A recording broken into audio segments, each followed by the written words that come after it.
Welcome to The Quick Fix, a series that gives you wellness tips that are founded in research and that are practical and easy to apply in your life right now. These are short episodes that focus on all aspects of wellness: physical, emotional, mental, spiritual, financial, professional, and personal. The goal is to help you and I to live lives that are healthy and soaked with meaning and purpose. So let's get going. My sense is that cultivating and nurturing relationships between two people has always been hard, right from the time of Adam and Eve. But it's so much harder today, especially with the insidious impact of social media and consumerisms in all our lives. For so many people, young and mature, breaking up is becoming increasingly common. This could be just not being together anymore, or a separation, or a divorce. And it's happening across age groups, from younger teens to more mature couples who've been together for quite a few years. Well, whatever may have caused this separation, the reality is that there is so much heartburn and pain and sadness and anger and bitterness and all these feelings that are associated with this process. Let's talk today about how to start to deal with these painful feelings and start the process of healing and creating a new beginning. Welcome to this episode of The Quick Fix. In this episode, we look at 7 ways to bounce back from a breakup. This material is not only based on research on emotions, but also from our own experience as life coaches and counselors. Our intent is that our conversation will sow the seeds of healing and encourage you to start taking some baby steps towards moving on with your life. Now, we certainly can't talk about each and every issue that it is possible to talk about around the subject of breakups, but we've selected these 7 steps as ways for you to make a start. So please do share this episode with as many people as you care about and press the follow button on this channel. So let's start our conversation. When there is a breakup, you go through the grief cycle. This means that you have repetitive cycles of anger and denial and hurt and sadness and confusion and depression and so on. And this cycle tends to repeat itself as you struggle through this phase. It's like the cycles of a washing machine till you start coming to terms with what's happened, and then you move slowly towards healing and a new beginning. The first thing to understand is what you're going through is hurtful and painful, but what you're facing is part of being human. So let's see how these 7 encouragements can help you. Number 1, be kind and patient with yourself. Yes, be kind and patient with yourself. Be aware that it's okay to feel hurt and angry and bitter and sad and depressed and feel like crying. That's part of the process of grieving. And it's all right to feel scared and anxious. Don't fight these feelings. Don't wish that they would go away or try to drown them in unhelpful practices such as binge eating or drinking and drugs or one-night flings. Spend time with yourself to mourn, and spend time with close friends or family and talk about what you're going through. Hey, it's okay to cry. It's okay to cry even if you're a man. Healing takes time, so give yourself time. Don't be in a hurry to do a band-aid solution and try and get a quick fix. It's okay to take time to heal, so be kind and be patient with yourself. The next step that I'd like to share with you is to meet up and catch up with friends and family. Even if you're feeling very quiet, even if you don't feel like socializing, even if you're not going to be the life of the party, it's okay to be there with them and to be quiet. Staying connected will help you feel supported and not so alone. And if the record in your own mind and in your own heart is playing the blues or playing the sad songs, well, perhaps for a while you can enjoy the other music that your friends bring. So meet up with friends and contacts. And when I say meet up with friends and contacts, I mean in person, in flesh and blood, not through social media.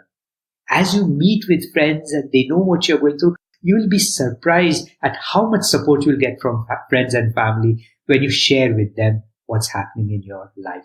Because one of the biggest mistakes that one can make is to keep it quiet.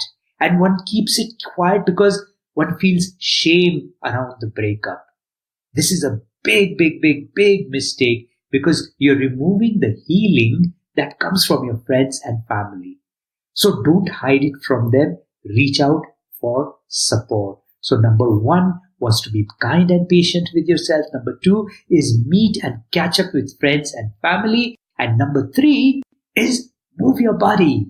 Move your body, because one of the best ways to change the sad tune that's playing in your life right now is to jolt it through the body through exercise.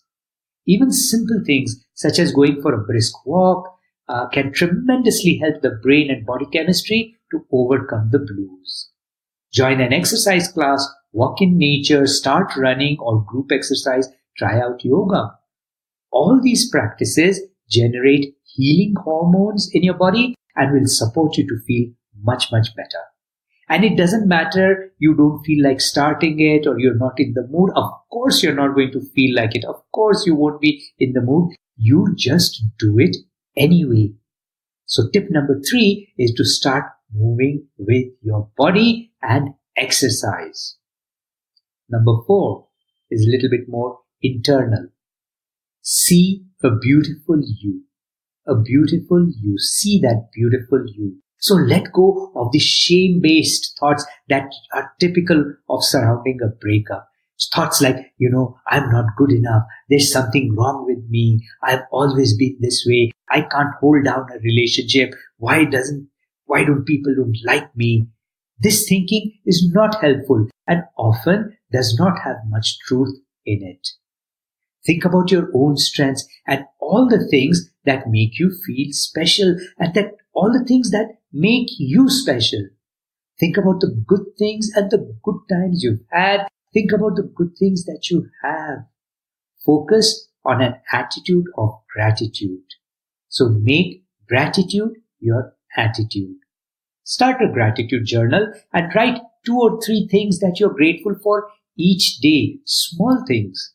Be grateful for the small things because so often we take them for granted. And this is a wonderful time to notice and be grateful for all the small things in our life. So let's not get familiar with the blessings that we do have. Count our blessings no matter how small one thinks that they are. So number 4 was to see a beautiful you. Number 5 is to think what's next for you. So number 5 is think what's next for you.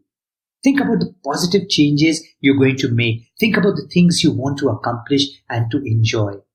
Even if you can't see how it will happen, plan in detail for a different future, a future that will now work for you. This too will help you change the blues that you might be feeling. This is the time for you to reboot. Do the things that you've always wanted to try out. Travel, join a new course, pick up a hobby. Use this time and phase to focus on reconnecting with your dreams, and start taking baby steps towards rekindling those dreams. So up to now, we've looked at being kind and patient with yourself, meeting and catching up with family and friends in person, getting exercise, moving your body, to changing the way you think, to seeing a beautiful you, and then planning for the future, the next steps. Number 6 is to draw on spiritual practice or faith. So draw on your faith or spiritual practices as a source of energy for renewal and recreation. To be born again, to get a new avatar as a new person who is so much better, a version 2.0. So spiritual practices such as meditation, mindfulness practices, breathing practices, prayer, reading and drawing from spiritual texts can all deepen the healing process. These support you to expand your awareness to a perspective that is much more expansive in terms of time or the way you can relate to your own humanity. Writing a journal can be tremendously therapeutic practice for many of us, as can attending a meditation or a yoga retreat. Listening to spiritual or religious motivational talks or podcasts is another wonderful healing practice that you can try out. And the last step, number 7, that I want to recommend is to work with a professional life coach or counselor. This is definitely a traumatic time that one goes through. It's a grieving process. So a coach or a counselor will help you through the grieving process and through the rebuilding process. Why would you want to struggle all alone? Working with a trained professional is one of the wisest moves that you can make for yourself, one of the best investments you can make in yourself and in your present and for your future. Your coach or your counselor will support you as you move through all these steps that we've discussed and encourage you and build you up and shorten the healing cycle dramatically. So reach out to someone if you need the support right now. So quickly to summarize the 7 steps, the first is to be kind and patient with yourself, to connect with friends and family, to really start moving your body and getting exercise, to change the shame-based thoughts and to see a beautiful you. Then number 5 is to think about what's next for you. Number 6 is drawing on spiritual practices or your faith as a source of energy. Number 7 is to work with a professional life coach or a counselor. So let's bring our conversation to a close. We've looked at these 7 ways to help you go through the emotional aftermath of a breakup. And we know, and I know, that this is a difficult phase. It would be a time when you just don't feel that you have the energy to do anything. Your life is over almost. But if you listen again, listen perhaps a couple of times to this podcast, you will find that there is hope, that you can pick yourself up and you can start moving forward again. And if this has been helpful, the following episodes on this same channel will help you go through this phase and make you feel much more empowered by increasing your knowledge and skills and confidence to take baby steps forward. So here are 5 episodes on my channel that I especially recommend for you. And if you go to the channel, you will see them listed in the episodes. And the titles are Let Go of I'm Not Good Enough Self-Talk. Number 2 is The Anger You Hold On To. Number 3, Stress is Like Poison. Number 4 is 5 Ways to Shake Off a Low Phase in Life. And number 5 is Don't Let Fear Stop You. So the episodes that I encourage you to listen to is to let go of I'm Not Good Enough Self-Talk, The Anger You Hold On To, The Stress is Like a Poison, 5 Ways to Shake Off a Low Phase in Life, and Don't Let Fear Stop You. Look, you've already taken the first steps towards healing and rebuilding by being in this conversation with me. That's the first step. It's an important first step. And I'm very, very sure you're going to come out of this really, really strong, really, really wiser, really, really much, much more awesome. Talk to you soon. Bye. And that's it for today. Thank you for listening. Please connect with us on coachtoolbox@gmail.com. We'd love to hear from you. And don't forget to follow, subscribe, and review this channel. Details of our ICF-approved coach training programs and our services as executive coaches and coaching supervisors are on www.globalcoachtrust.org. See you in our next session.